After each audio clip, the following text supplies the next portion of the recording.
Hello YouTube family. तो कैसे हो आप सब लोग। वेलकम टू स्टडी विद दीपक।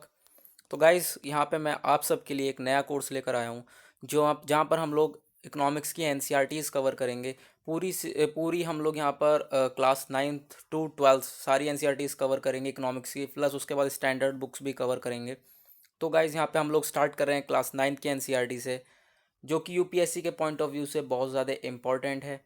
और अगर आपकी इकनॉमी ज़रा कमज़ोर है तो आप यहाँ से शुरुआत करें, क्योंकि बहुत से जो होते हैं जैसे साइंस बैकग्राउंड वगैरह के, तो उन लोगों के बेसिक्स क्लियर नहीं होता है। तो आपको बेसिक्स क्लियर करने के लिए एनसीईआरटीज़ ज़रूरी है कि आप कवर करें, ताकि आपके बेसिक कंसेप्ट्स हैं वो बिल्ड हो सकें। देन जब आप फाउंडेशन को स्ट्रॉन्ग बनाओगे तभी आप धीरे धीरे उस पर कमांड बना सकोगे। तो गाइज़ आपको उसके लिए एनसीईआरटीज़ को कवर करना बहुत ज़रूरी है, इसलिए मैं यहाँ पर स्टोरी के फॉर्म में समझाने के लिए क्लास 9 की एनसीईआरटी को ले आया हूँ। जहाँ पर हम लोग स्टार्ट करने वाले हैं चैप्टर 1 पार्ट 1 से, जो कि हमारा चैप्टर 1 का नेम है स्टोरी ऑफ विलेज पालमपुर। जहाँ पर हम ये एक विलेज है, गांव है पालमपुर, जिसके द्वारा हम थोड़े बहुत बेसिक कंसेप्ट जानेंगे कि कैसी कैसी एक्टिविटीज़ वहाँ पे हुई जाती हैं, हो रही थी। तो हम लोग इस विलेज के थ्रू थोड़े बहुत बेसिक कंसेप्ट्स कवर करेंगे। So guys this course is presented by me Deepak Yadav. तो गाइज यहाँ पे हमारा पालमपुर विलेज, ऐसे कुछ यहाँ पर विलेज, तो इसकी बात हम लोग करने वाले हैं। और आपने अभी तक चैनल को सब्सक्राइब नहीं किया है तो सब्सक्राइब कर लीजिए। नीचे नीचे यहाँ पर सब्सक्राइब का बटन आ रहा होगा, तो प्लीज़ सब्सक्राइब के बटन पर हिट करिए और बेल आइकन को दबाइए, ताकि मेरी सारी लेटेस्ट वीडियोस आप तक पहुँच सकें। तो guys don't forget to subscribe the channel, क्योंकि आगे भी हम सारी एनसीईआरटीज़ के अगर नेक्स्ट पार्ट आएगा तो आपको कैसे पता चलेगा, तो इसलिए ज़रूर सब्सक्राइब कर लें, ताकि मेरे जो नेक्स्ट पार्ट्स आएंगे वो आपको पता चल सके। और आप मुझसे मेरे सोशल मीडिया पे भी जुड़ सकते हैं। इंस्टाग्राम अकाउंट मेरा दीपक_1004 है। यहाँ पे लाइव आता हूँ, तो आप लोग गाइज यहाँ पर फॉलो कर सकते हैं और क्वेश्चंस पूछ सकते हैं। और यहाँ पर फेसबुक अकाउंट है मेरा दीपक यादव के नाम से, आप यहाँ पे भी मुझे फॉलो कर सकते हैं और अपने क्वेरीज पूछ सकते हैं। देन उसके बाद हम लोग ओवरव्यू देखते हैं पहले इस चैप्टर 1, जो कि हमारा स्टोरी ऑफ विलेज पालमपुर है। तो क्या है, ये जो पर्पस है स्टोरी का, वो इंट्रोड्यूस करना है basic concepts relating to production. ठीक है, इसका मेन पर्पस क्या है स्टोरी का, कि हम सबको वो बेसिक कंसेप्ट समझा सके प्रोडक्शन से रिलेटेड। ठीक है, कि चीज़ें कैसे प्रोड्यूस होती थी, प्रोडक्शन करने के लिए क्या क्या चीज़ें चाहिए होती थी, कौन कौन सी प्रोडक्शन एक्टिविटीज़ होती थी। ठीक है, तो इन सब को प्रोडक्शन का कंसेप्ट जानने के लिए हमने इस स्टोरी को लिया हुआ है। जो फार्मिंग है वो मेन एक्टिविटी है पालमपुर की, यानी अब प्रोडक्शन जो आधे से ज़्यादा हो रही है वो फार्मिंग से हो रही है। ठीक है, जो फार्मिंग है वो मेन एक्टिविटी है पालमपुर की। और उसके बाद जो सेवरल अदर एक्टिविटीज़ हैं, जैसे कि small scale manufacturing, dairy, transport and etcetera.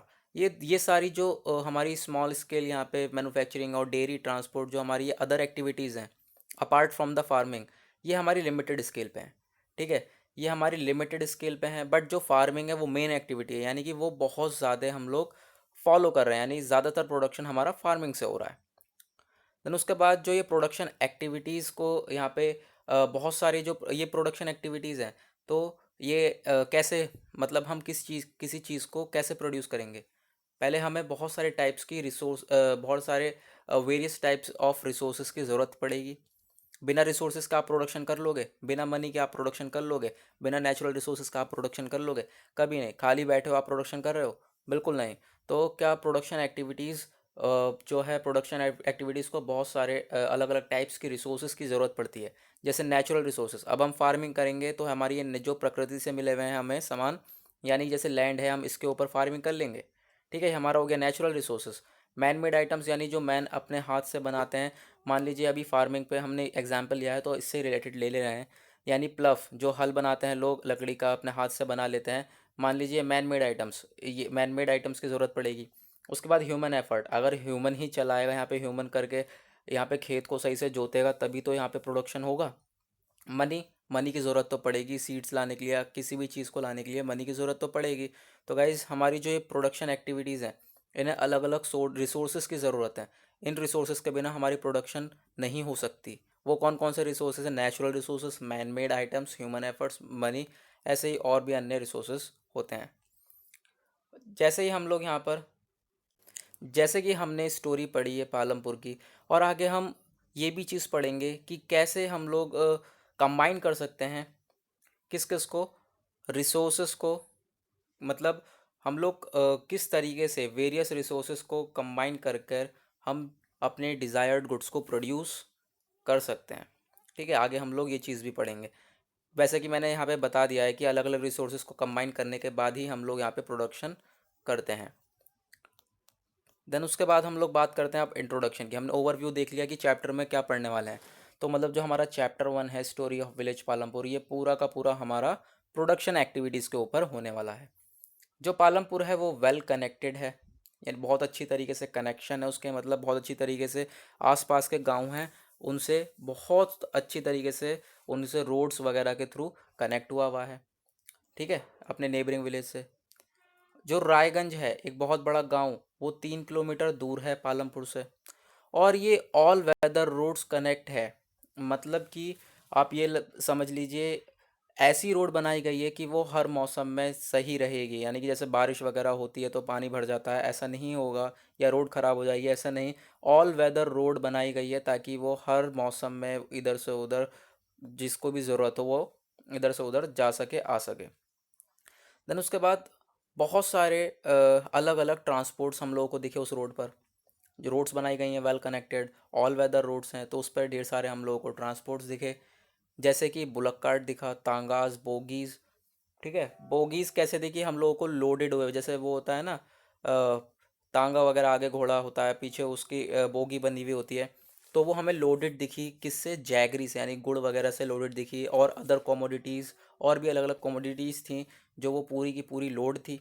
इससे क्या पता चलता है, यानी कि गांव से एक गांव से दूसरे गांव में सामान आ जा रहा होगा।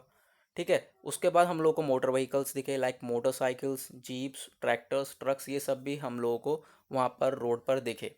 ठीक है, उसके बाद जो विलेज है हमारा पालमपुर, वहाँ पे 450 फैमिलीज़ हैं जो कि अलग अलग कास्ट्स को बिलोंग करती हैं। जो 80 अपर कास्ट फैमिलीज़ हैं वो मेजोरिटी ऑफ लैंड की ओनर हैं विलेज में, यानी कि जो 80 अपर कास्ट फैमिली हैं वो ज़्यादातर मान लीजिए रिचर सेक्शन से बिलोंग करती हैं, उनकी खुद की अपनी ज़मीन है उस गांव में। उसके बाद उनके जो हाउसेस हैं, यानी कि 80 अपर कास्ट फैमिलीज़ हैं, उनके जो हाउसेस हैं वो बड़े बड़े क्वाइट लार्ज हैं, और ईंटों से बने हुए हैं और सीमेंट प्लास्टरिंग हुई हुई है, यानी पैसे वाले लोग हैं। ठीक है, ब्रिक से बने हुए हैं, सीमेंट प्लास्टरिंग हुई हुई है इतने टाइम पहले। उसके बाद जो एससीज हैं, यानी दलित्स की बात आ रही है। अब तो हमने जो अपर कास्ट वाले थे वो पढ़ लिया, अब जो एससीज हैं, दलित्स हैं, वो कंप्राइज करते हैं 1/3 ऑफ द पॉपुलेशन, यानी फुल पॉपुलेशन की वो जो 1/3 पॉपुलेशन है वो एससीज को बिलोंग करती है। और वो लोग विलेज के, मान लीजिए विलेज है उसके एक कॉर्नर में यहाँ पे एससीज रहते हैं, और यहाँ पे हमारी अपर कास्ट वाली पूरी जो फैमिली है वो रहती है। तो एससीज जो हैं उनको विलेज में एक कोना दे दिया है, और उनके घर भी बहुत छोटे छोटे हुआ करते हैं। ठीक है, वहाँ पे पालमपुर विलेज में उनके घर भी बहुत छोटे छोटे थे, जिसमें से उनके घर मिट्टी के बने हुए थे। ठीक है, मड एंड स्ट्रॉ। बट जो यहाँ पे हमारी रिचर सेक्शन के लोग थे उनके क्या ब्रिक्स से बने हुए थे घर, सीमेंट प्लास्टरिंग थी। बट यहाँ पर जो हमारे एस सीज हैं, दलित्स हैं, जो नीचर लोअर सेक्शन से बिलोंग करते हैं, उनके छोटे छोटे घर हैं और मिट्टी के घर हैं। और ज़्यादातर हाउसेस में इलेक्ट्रिक कनेक्शंस हुआ करता था, यानी पालमपुर विलेज में बहुत ज़्यादातर हाउसेस में इलेक्ट्रिक कनेक्शंस था। Electricity powers all the tube wells used in various types of small businesses, यानी जो इलेक्ट्रिसिटी है वो ट्यूब वेल्स के लिए यूज़ करी जाती थी, यानी खेतों में को इरिगेट करने के लिए, पानी सिंचाई करने के लिए खेतों की इलेक्ट्रिसिटी का यूज़ करते थे ट्यूब वेल्स के लिए। उसके बाद वो लोग स्मॉल बिजनेसेस में इलेक्ट्रिसिटी का यूज़ करते थे, इलेक्ट्रिक कनेक्शंस था, इससे ये भी पता चल रहा है। अब जो पालमपुर है वहाँ पर 2 प्राइमरी स्कूल्स भी हैं और एक हाई स्कूल है, और वहाँ पर प्राइमरी हेल्थ सेंटर भी है जो कि गवर्नमेंट रन करती है, और प्राइवेट डिस्पेंसरी भी है पालमपुर विलेज में, जहाँ पर जो बीमार लोग होते हैं उनको ट्रीट करा जाता है। अब बात करते हैं हम लोग जो इसका डिस्क्रिप्शन, यानी अभी तक की जो हमने बातें पढ़ी वो क्या दर्शाता है पालमपुर विलेज के बारे में, कि पालमपुर विलेज के पास well developed system of roads है, transport, electricity, irrigation, schools and health centre. इस लाइन में हमने अभी जितना पढ़ा पूरा ख़त्म, तो आप इस लाइन को याद रख सकते हैं।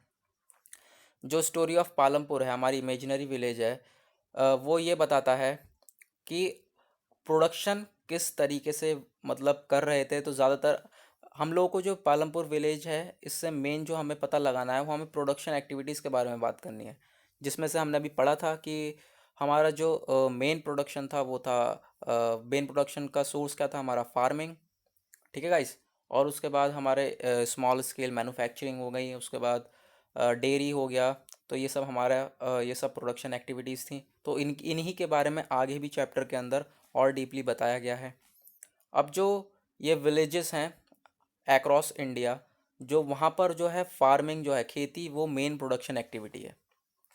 और जो अदर प्रोडक्शन एक्टिविटीज़ हैं, जो कि मतलब कि जो फार्मिंग से हटकर जो अदर प्रोडक्शन एक्टिविटीज़, जैसे हमने भी पढ़ा था, उसे हम लोग नॉन फार्मिंग एक्टिविटीज़ कह रहे हैं। जो कि small manufacturing, transport, shopkeeping etcetera. Small manufacturing होता था, कोई कोई ट्रांसपोर्ट से कमा लेता था। ठीक है। फिर उसके बाद शॉप करने के बाद, दुकान खोलने के बाद कमा लेता, प्रोडक्शन हो जाती थी। तो इस तरीके से वहाँ पे प्रोडक्शन एक्टिविटीज़ हुआ करती थी। अब हमारा मेन मुद्दा क्या है, बेसिक कंसेप्ट हम यहाँ पे कहाँ से रिलेट कर सकते हैं। जो हमें इकोनॉमिक्स में जो हमारा कंसेप्ट है मेन प्रोडक्शन एक्टिविटीज़, वो हमारा यहाँ पर इस चैप्टर के माध्यम से कवर हो रहा है। तो हम लोगों ने अभी पढ़ लिया प्रोडक्शन एक्टिविटीज़ क्या होती हैं। प्रोडक्शन एक्टिविटीज़ दो प्रकार की होती हैं। एक फार्मिंग, जो है फार्मिंग हमारी एक्टिविटीज़ होती है, एक नॉन फार्मिंग प्रोडक्शन एक्टिविटीज़ होती है, पढ़ लिया। फिर उसके बाद हम लोग अभी जो फार्मिंग एक्टिविटीज़ हैं और नॉन फार्मिंग एक्टिविटीज़ हैं, उनको हम बहुत ज़्यादा डीपली देखेंगे आगे, कि क्या क्या हम लोग को ज़रूरत पड़ती है, किस तरीके से फार्मिंग करी जाती थी। और नॉन फार्मिंग एक्टिविटीज़ को भी हम, जो एक्टिविटीज़ हैं वो सारी डीपली डिस्कस करेंगे, नेक्स्ट पार्ट में डिस्कस करेंगे। तो गाइस थम्स अप करके बताइए कि आपको कैसा लगा है। और आप मुझे कमेंट सेक्शन में सारी प्रॉब्लम्स बता सकते हैं। और यहाँ पर आप चैनल को सब्सक्राइब कर लीजिए और बेल आइकन को दबा लीजिए, ताकि नेक्स्ट पार्ट आपको सबसे पहले मिले। और आप मुझे मेरे सोशल मीडिया अकाउंट्स पे भी फॉलो कर सकते हैं, ताकि आप अपनी क्वेरीज सारी की सारी मेरे पास पहुंचा सके, और सबको मैं रिप्लाई करता हूं वहाँ पे। सो गाइज़, मिलते हैं नेक्स्ट वीडियो में। आज के लिए बाय बाय, जय हिंद।